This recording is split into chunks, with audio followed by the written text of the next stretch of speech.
우리는 구원의 여정이라고 하는 큰 제목 아래서 한 말씀을 하나씩 같이 나누고 있습니다. 그 중에서 지난주와 오늘은 갈라디아서 2장 20절 말씀을 가지고 우리가 말씀을 같이 나눕니다. 그래서 지난주는 내가 그리스도와 함께 십자가에 못 박혔나니 라고 하는 20절의 앞부분에 대해서 우리가 같이 나누었습니다.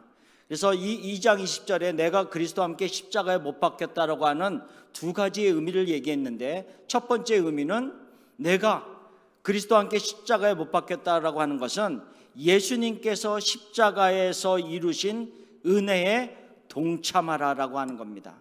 예수님이 지신 십자가를 우리는 질 수는 없습니다. 그것은 예수님만이 지실 수 있는 십자가이다, 이렇게 우리가 같이 나눴습니다. 자기 백성을, 온 인류의 죄를 감당하시기 위해서 져야 하는 십자가를 우리가 능력이 있어서 질 수 없기 때문에 그렇습니다.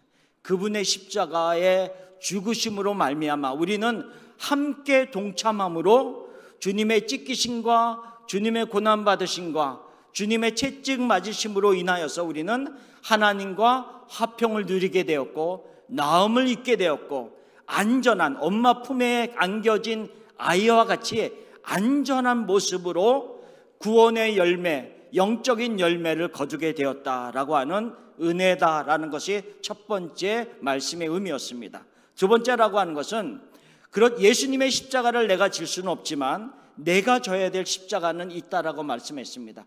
아무든지 나를 따라오려거든 자기를 부인하고 날마다 자기의 십자가를 지고 나를 따를 것이니라. 예수님을 따르는 제자들에게 예수님이 분명히 말씀하셨습니다. 우리 각자가 져야 될 십자가가 있다는 거죠. 내 가족의 영혼 구원을 위해서 십자가를 져야 되는 부분도 있을 수 있습니다.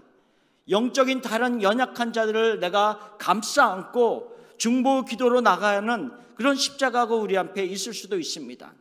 또한 우리의 몸의 연약함 때문에, 경제적인 어려움 때문에, 여러 가지 삶의 압박감으로 인해서 내가 그 속에서도 하나님을 믿는 사람으로 그리스도를 따르는 제자로서의 삶의 모습을 보이기 위하여서 내가 감당할 십자가가 있다.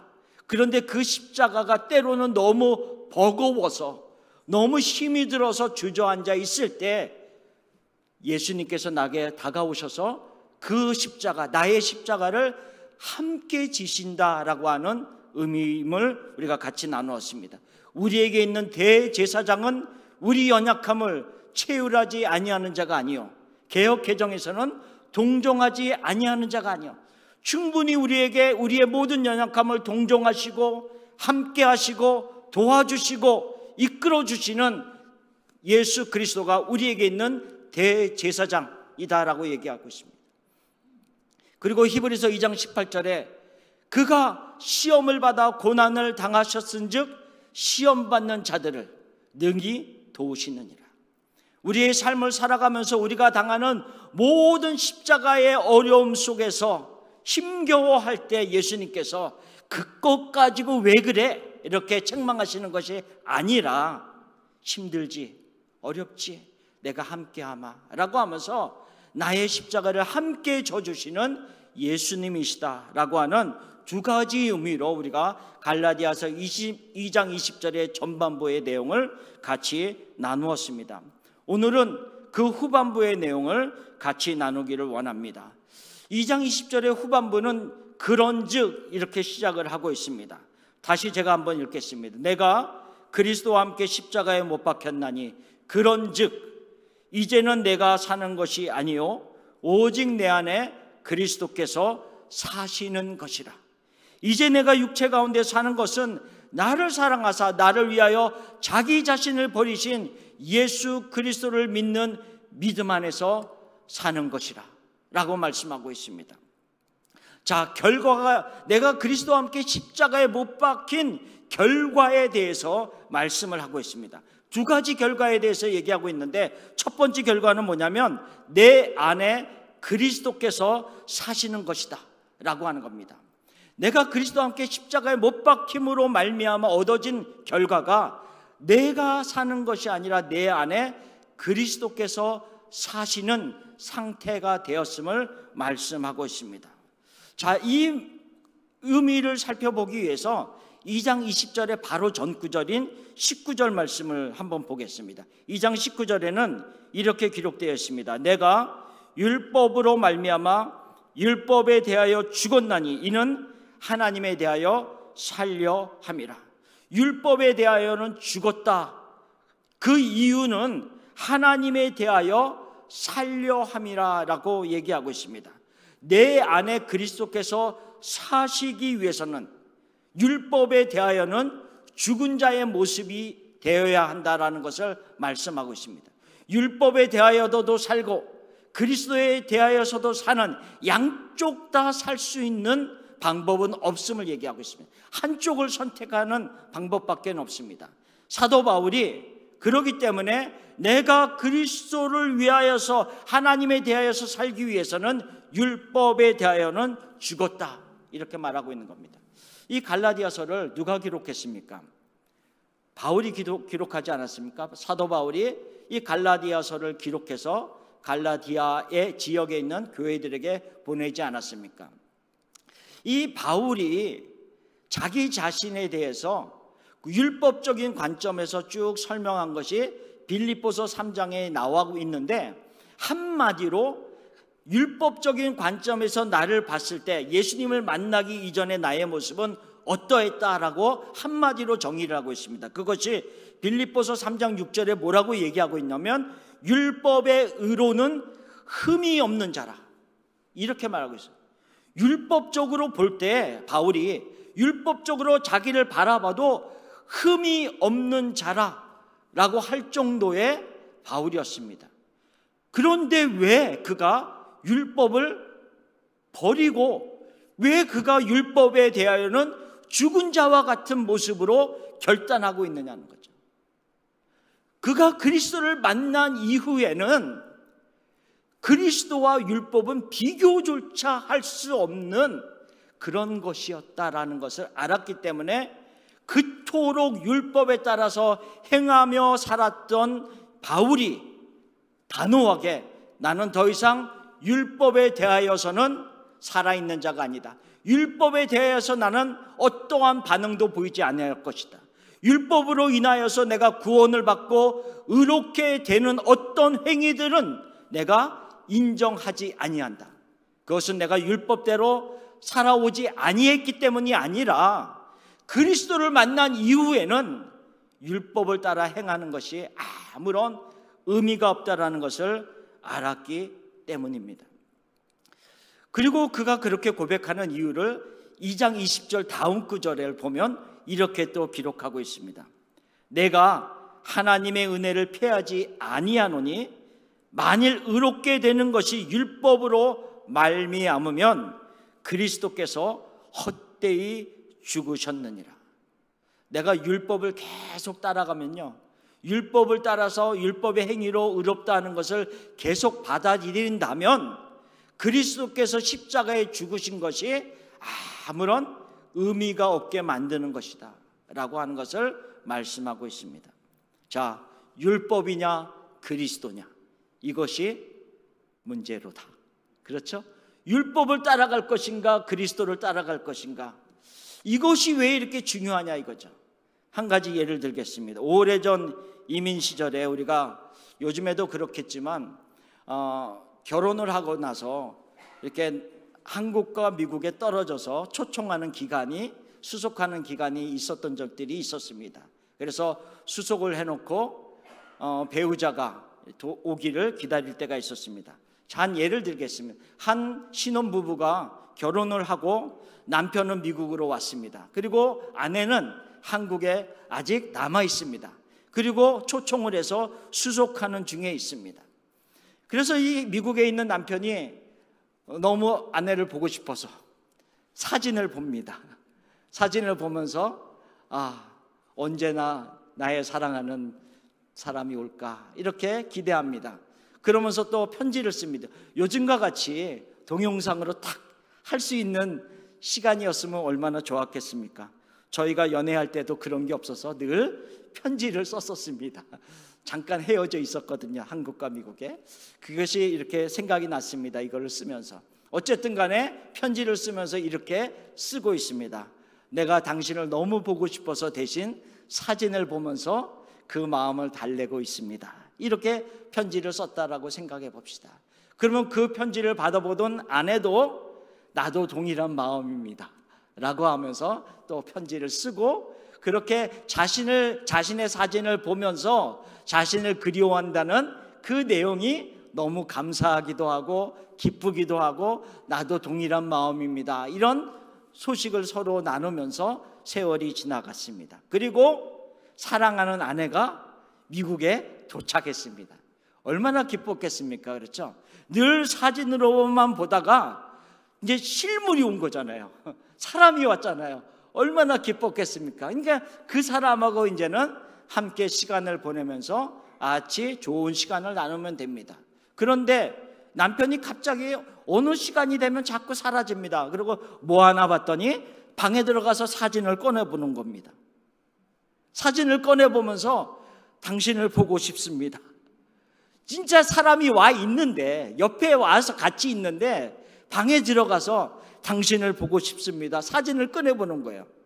그러면 아내가, 옆에 와 있는 아내가 옛날에는 편지상으로는 당신의 사진을 보면서 그리워하고 있습니다 이렇게 하면 고맙기도 하고 나도 같은 마음입니다 이렇게 전했는데, 같이 있음에도 불구하고 계속 사진을 보면서 보고 싶습니다 이러면 저 사람이 제정신인가? 아니 내가 옆에 있는데 왜 저러는 거야 도대체? 내가 싫다는 거야? 여러 가지 마음이 들지 않겠습니까? 마치 이와 같다는 겁니다. 뭐냐면 예수님이 오기 전까지는 율법은 사진과 같았습니다. 그래서 그 사진을 보면서 오실 메시아, 약속의 그 메시아를 기다리는 것과 같은 사진을 보면서 기다렸습니다. 그런데 기다리던 그 예수 그리스도가 오셨다는 거죠. 예수 그리스도께서 오셨는데 실제 참 형상이 옆에 왔는데도 불구하고 또 사진을 보면서 나는 당신을 기다립니다 이렇게 한다면, 옆에 와 계신 예수 그리스도께서 도대체 옆에 있는 나는 뭐냐? 라고 말씀하는 것과 마찬가지입니다. 자, 그것이 히브리서 10장 1절에 아주 잘 설명을 하고 있습니다. 히브리서 10장 1절을 보면요, 율법은 장차 올 좋은 일에 뭐라 그랬습니까? 그림자라고 얘기하고 있습니다. 그림자일 뿐이요 참 형상이 아니므로 해마다 늘 드리는 같은 제사로는 나오는 자들을 언제나 온전하게 할 수 없느니라. 그림자라는 것, 율법은 그림자고 예화에서 얘기하는 사진과 같다라고 하는 것을 말씀하고 있습니다. 그림자인데 참 형상인 예수 그리스도께서 오셨다라는 거죠. 더 이상 율법으로 돌아갈 수 없고 더 이상 사진을 보면서 당신을 그리워합니다라고 얘기할 필요가 없음을 지금 히브리서에서 말씀을 하고 있는 것입니다. 예수 그리스도께서 내 옆에 계시는데 왜 자꾸 율법으로 돌아가고자 하느냐라고 하는 것을 얘기합니다. 그리스도께서 내 안에 사신다는 것은 더 이상 율법으로 돌아갈 수 없는 자임을 선언하는 것이다 라고 하는 겁니다. 그 내 안에 사신다, 그리스도께서 내 안에 사신다라고 하는 두 번째 의미는 무슨 의미를 갖고 있냐면요, 그리스도께 속한 모든 것이 나에게 적용되어지는 것을 의미합니다. 자, 만왕의 왕이신 예수님께서 내 안에 들어오셨는데 어찌 아무런 영향도 받지 않고 아무런 변화도 없이 살아갈 수가 있단 말입니까? 한번 우리가 예를 들겠습니다. 우리 집에 어떤 손님이 며칠 동안 오겠다라고 약속을 했다라고 생각해 봅시다. 그러면 이번 토요일 날 만일에 오신다라고 한다면 오늘부터라도 그 약속을 아는 때부터 아마 집안 청도도 하고 준비도 하고 그분을 대접하기 위해서 마켓에 가서 장도 보고 여러 가지 준비를 할 겁니다. 어떠한 분이 손님으로 우리 집에 며칠 온다고 하여도 영향을 받는데, 예수 그리스도께서, 만왕의 왕이신 예수 그리스도께서 내 마음의 집에 들어오시는데 어찌 내가 아무런 영향도 아무런 변화도 없이 살아갈 수 있다는 말입니까? 만약 아무런 변화가 그에게 일어나지 않는다라고 한다면 진짜 예수님이 그 안에 들어오셨는지를 확인할 필요가 있다는 거죠. 그런데 그 예수님은 내 삶에 손님으로 오지 않습니다.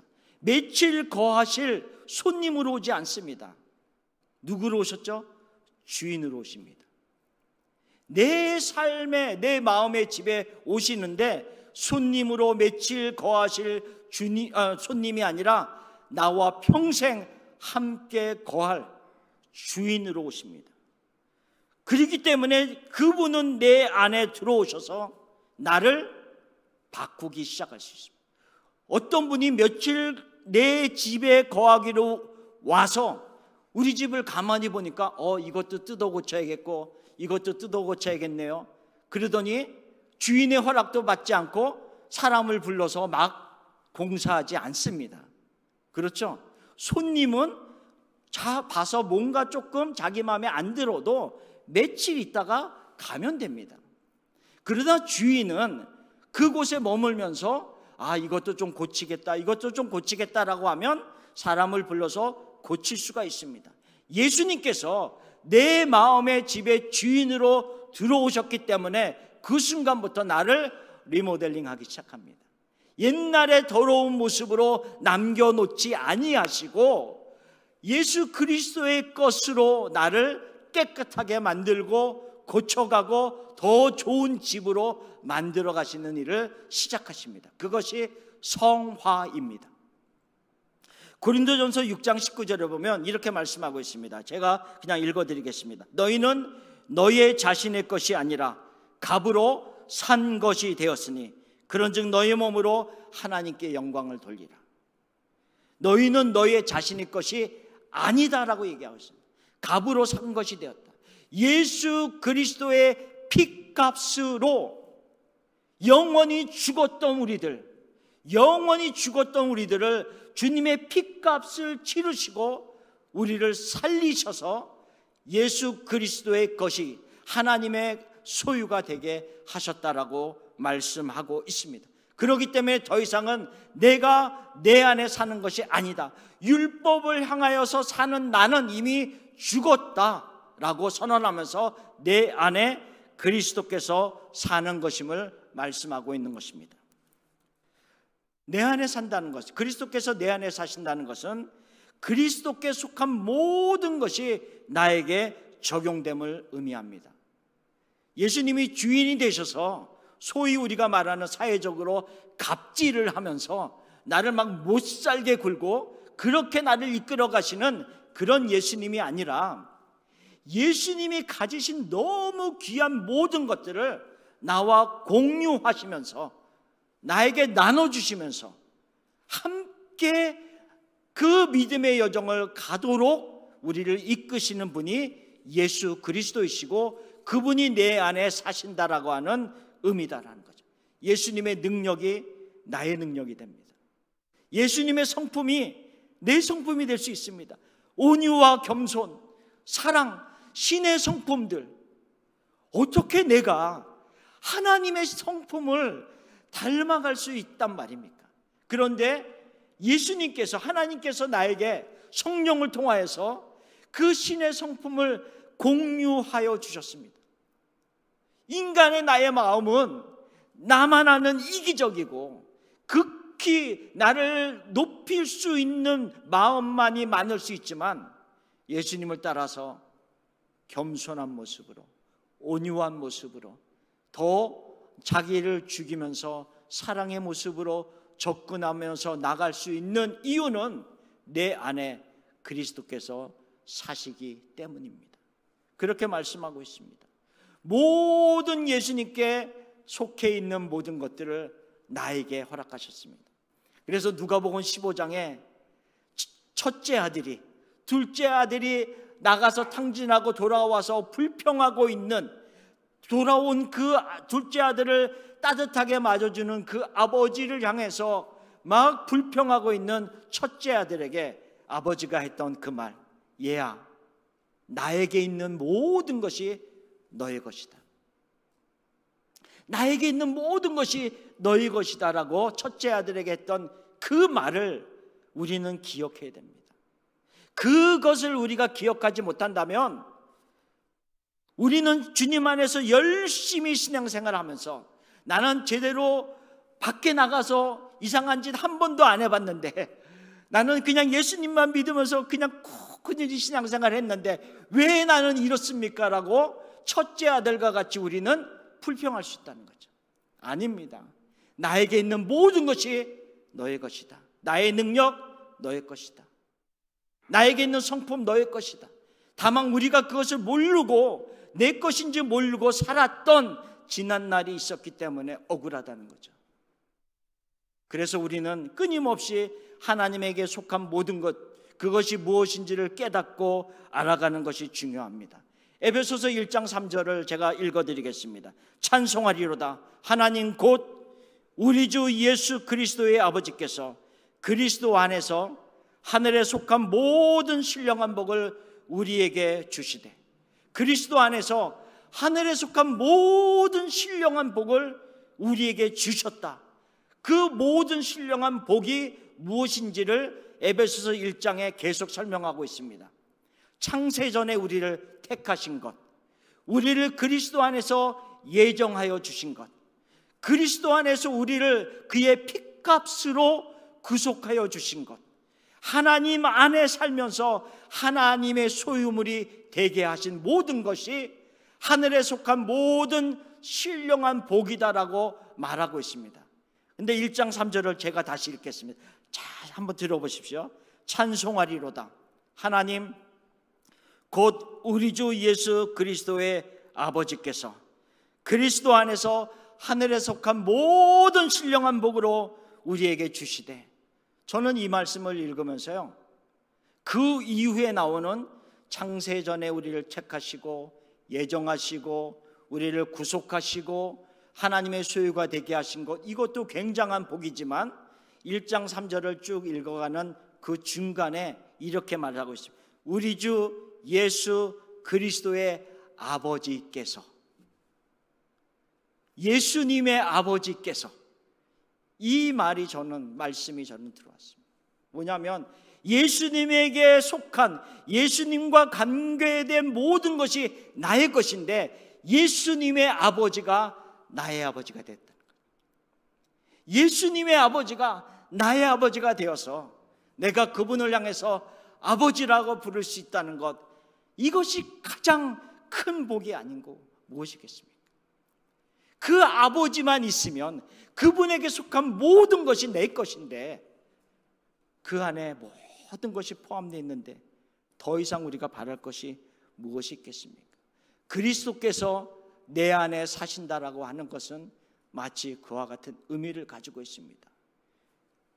예수님에게 속한 모든 것이 나의 것이 되고, 예수님의 아버지가, 하나님이 나의 아버지가 되어서 나도 그분을 향해서 아버지라고 부를 수 있으니 얼마나 감사합니까? 우리가 부를 때 응답하시는 하나님이 있음을 인하여서 감사를 드립니다.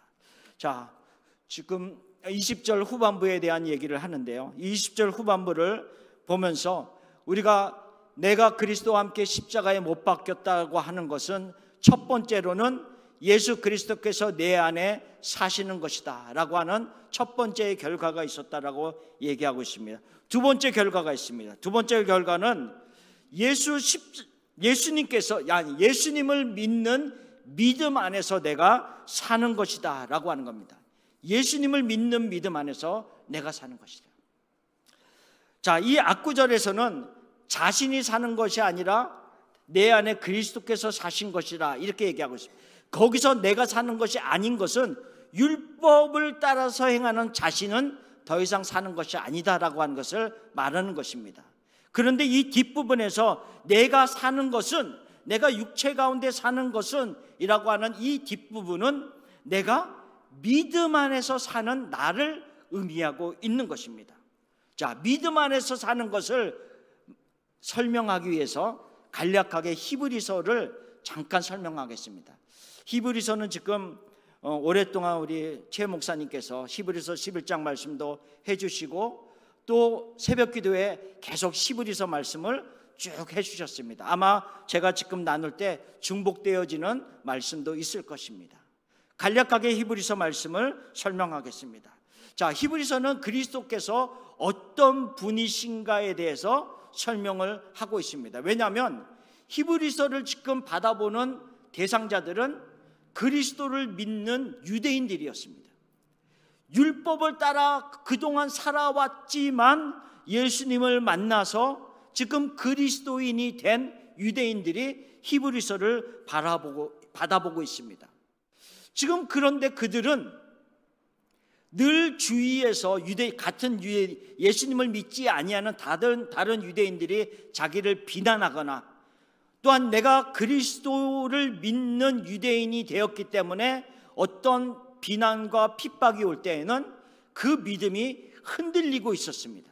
그래서 그들이 내가 믿는 그리스도를 떠나서 다시 율법으로 돌아가야 되는 것 아닌가라고 하는 그런 마음들을 가지고 있었기 때문에 지금 히브리서 기자가 그런 유대인들을 향해서, 믿는 유대인들을 향해서 너희가 믿는 예수님이 어떤 분이신가에 대해서 설명을 하고 있는 것입니다. 그 예수는 율법보다도 탁월하고 모세보다도 탁월하고 인간의 모든 대제사장보다도 탁월하다라고 하는 것을 말씀하고 있습니다.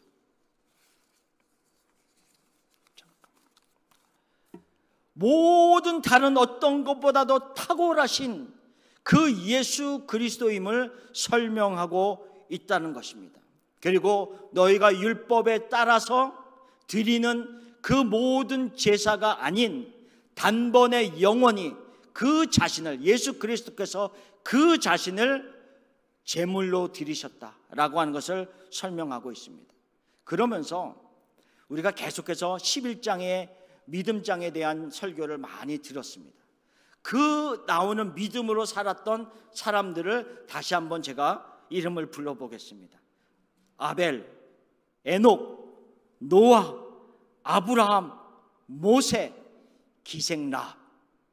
그들조차도 지금 히브리서 기자가 뭘 말하고 있냐면요, 너희가 그토록 중요하게 여기는 모세의 율법 안에 기록된 그들조차도 율법을 따라 살지 아니하고 믿음으로 살았던 사람들임을 기억하라라고 하는 거예요. 유대인들에게 지금 뭐라고 말씀하고 있냐면 너희가 그토록 중요하게 여기는 모세의 율법 안에 기록된 그 사람들의 이름을 하나씩 하나씩 불러가면서 그들은 율법에 따라서 의롭게 된 자들이 결코 아니다. 믿음으로 아벨은, 믿음으로 노아는 계속해서 그렇게 말씀하지 않았습니다. 믿음으로 살았기 때문에 그들이 세상이 감당치 못할 하나님이 사람이 된 것이지 율법의 행위에 의해서 살았던 사람들이 아니었다라고 말씀하고 있는 것입니다. 그래서 히브리서 11장 39절에 뭐라고 말씀하고 있냐면 이 사람들은 다 믿음으로 말미암아 증거를 받았으나 약속된 것을 받지 못하였으니. 무슨 말씀이냐고요? 다 믿음으로 말미암아 믿음으로 말미암아 오실 메시아를 이미 받았어요. 사진을 보면서 아, 이분이 오시겠구나라고 하는 그것을 받았습니다. 그러나 그들이 사는 동안에는 실물이신 예수 그리스도를 만나지는 못했다고 하는 거죠. 약속하신 그분을 받지는 못했다라고 하는 것을 말씀하고 있습니다. 그러나 그들조차도 믿음으로 살지 않았느냐라고 하는 것을 말했습니다. 그렇다면 모세의 율법에 기록한 그들조차도, 그리고 후에 선지서들을 기록한 그들조차도 믿음으로 살았다라고 한다면 예수 그리스도 이후에 믿는 너희들은 당연히 믿음을 따라 살아야 되지 않겠느냐라고 하면서 히브리서 기자가 유대인들에게 또한 우리들에게 말씀을 하고 있는 것입니다. 어떤 분들은, 그 구약에 사는 어떤 사람들은 율법을 통해서 율법의 행위에 의해서만 구원받을 수 있다는 그런 시각을 가지고 살았던 사람들이 있었지만, 그러나 동일한 율법을 가지고 있음에도 불구하고 그 율법을 보면서 오실 메시아를 기다리는 사람도 있었다는 거죠. 영적인 눈이 열려진 사람들이 있었음을 말씀하고 있습니다. 우리도 그 믿음의 눈을 가져야 됩니다. 자, 갈라디아서 2장 20절 후반부에 지금 계속 얘기하고 있는, 내가 히브리서 기자가 그토록 모든 것보다도 탁월하고 우월하다고 하는 그 그리스도가 지금 갈라디아서 2장 20절 후반부에는 이렇게 설명하고 있습니다. 2장 20절을 한번 보겠습니다. 다시 한번 제가 읽겠습니다. 내가 그리스도와 함께 십자가에 못 박혔나니 그런즉 이제는 내가 사는 것이 아니요 오직 내 안에 그리스도께서 사시는 것이라. 이제 내가 육체 가운데 사는 것은, 여기서부터 주목해서 보십시오. 나를 사랑하사 나를 위하여 자기 자신을 버리신 하나님의 아들을 믿는 믿음 안에서 사는 것이라. 자, 나와 함께 십자가에 못 박힌 그리스도가 어떤 분이신가에 대해서 지금 설명하고 있습니다. 어떤 분이라고요? 나를 사랑하사, 두 번째로는 나를 위하여 자기 자신을 버리신, 세 번째로는 하나님의 아들이라고 말씀하고 있습니다. 히브리서 기자가 그토록 모든 것보다도 우월하고 탁월하다고 그토록 강조했던 그 그리스도를 갈라디아에서는 나와 연결시켜서 설명을 하고 있다는 거죠. 여러분 한 사람 한 사람과 연결시켜서 설명하고 있습니다. 여러분을, 나를 사랑하는 분이다, 이렇게 설명하고 있습니다. 로마서 5장 5절에 이렇게 말씀하고 있습니다. 소망이 우리를 부끄럽게 하지 아니하면 우리에게 주신 성령으로 말미암아 하나님의 사랑이 우리 마음에 부은 바 됨이니. 하나님의 사랑이 우리 마음에 완전히 넘치도록 부어주셨다라고 하는 의미입니다. 하나님의 사랑이 우리에게 넘치도록 부어주신 하나님이 우리를 그토록 사랑하시는 분이다. 그리고 그분은 어떤 분이라고요? 나를 위해서 자기 자신을 버리시는 분이라는 거죠. 나를 그냥 사랑한다고 말만 하는 사람이 아니라는 거죠. 사랑해, 사랑해. 제가 제 와이프한테 많이 얘기하는데 사랑해, 사랑해 그렇게 얘기하고 행동은 얼마나 하는지 모르겠습니다. 죄송합니다. 자, 예수님께서 우리를 향해서 사랑해, 사랑해, 내가 너를 너무 사랑한다라고 말씀하시고 그치신 것이 아니라 뭐라고요? 나는 내 자신을 버릴 정도로 너를 사랑한다. 그리고 버리셨습니다. 그렇죠? 십자가에서 자기를 죽기까지 버리셨습니다. 버리셨습니다. 얼마나 귀합니까? 그래서 로마서 5장 8절에 너무나도 우리가 잘 아는 말씀들, 로마서 5장 8절 우리가 한번 같이 읽어보겠습니다. 아직 우리가 아직 죄인 되었을 때 그리스도께서 우리를 위하여 죽으심으로 하나님께서 우리에게 대한 자기의 사랑을 확증하셨느니라. 우리가 어떤 상태였을 때요? 죄인 되었을 때. 5장 10절은 우리가 원수 되었을 때, 하나님을 향해서 죄인 되었고 원수 되었을 때 우리를 사랑하시되 죽기까지 사랑하신 그 행동적으로 우리를 사랑하셨습니다. 그리고 세 번째 뭐라고 말씀하셨어요? 그분이 하나님의 아들이다라고 얘기하고 있습니다. 하나님의 아들. 한번 우리 생각해 봅시다. 하나님이요, 나를 너무 사랑하십니다. 그리고 예수님께서 나를 너무 사랑하시고 내가 너를 위하여서 십자가에서 달려 죽을 마음까지 있다, 이렇게 각오가 되어 있습니다. 그런데 예수님이 능력이 없으셔서 나를 구원할 능력이 없다라고 가정한다면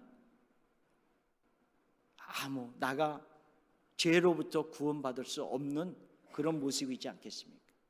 나를 너무나도 사랑하실 뿐만 아니라 십자가에서 죽으시는 행동을 보이셨을 뿐만 아니라 그분은 하나님의 아들이다. 하나님의 아들이라고 하는 의미는 요한복음 1장 1절부터 보면 태초의 말씀이 계시니라. 그 말씀이 하나님과 함께 계셨으니 이 말씀은 곧 하나님이시니라. 그가 태초에 하나님과 함께 계셨고 만물이 그로 말미암아 지은 바 되었으니 지은 것이 하나도 그가 없이는 된 것이 없느니라. 모든 것이 예수 그리스도로 말미암아 지은 바 되었다. 창조주 하나님을 얘기하고 있습니다. 전능자 하나님을 얘기하고 우리를 구속하실 수 있는 능력자 하나님을 말씀하고 있습니다. 자, 로마서 8장 35절 같이 읽겠습니다. 누가 우리를 그리스도의 사랑에서 끊으리요? 환난이나 곤고나 박해나 기근이나 적신이나 위험이나 칼이라. 38절 말씀이요. 우리 같이 계속 읽겠습니다. 38절. 내가 확신하노니 38절. 내가 확신하노니 내가 확신하노니 사망이나 생명이나 천사들이나 권세자들이나 현재일이나 장래일이나 높음이나 깊음이나 다른 어떤 피조물이라도 우리를 우리 주 그리스도 예수 안에 있는 하나님의 사랑에서 끊을 수 없으리라. 전능자 하나님, 그분이 우리를 붙잡고 계시면 우리를 빼앗아 갈 자가 없습니다. 하나님의 사랑에서 우리를 끊을 자가 없음을 말씀하고 있습니다. 내가 사는 것은 이 믿음 안에서 사는 것이라. 이렇게 지금 바울이 고백하였고 우리가 고백하고 있는 겁니다.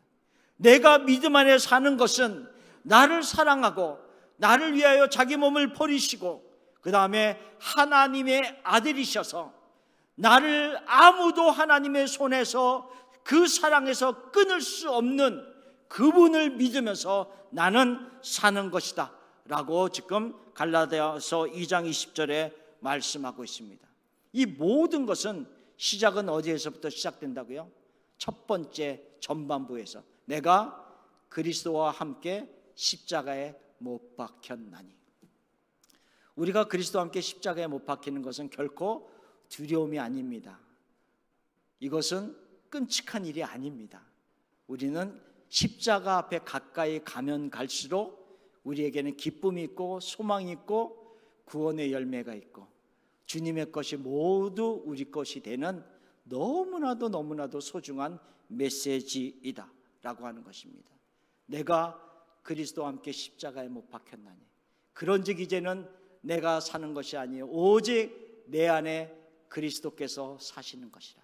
이제 내가 육체 가운데 사는 것은 나를 사랑하사 나를 위하여 자기 자신을 버리신 예수 그리스도를 믿는 믿음 안에서 사는 것이라.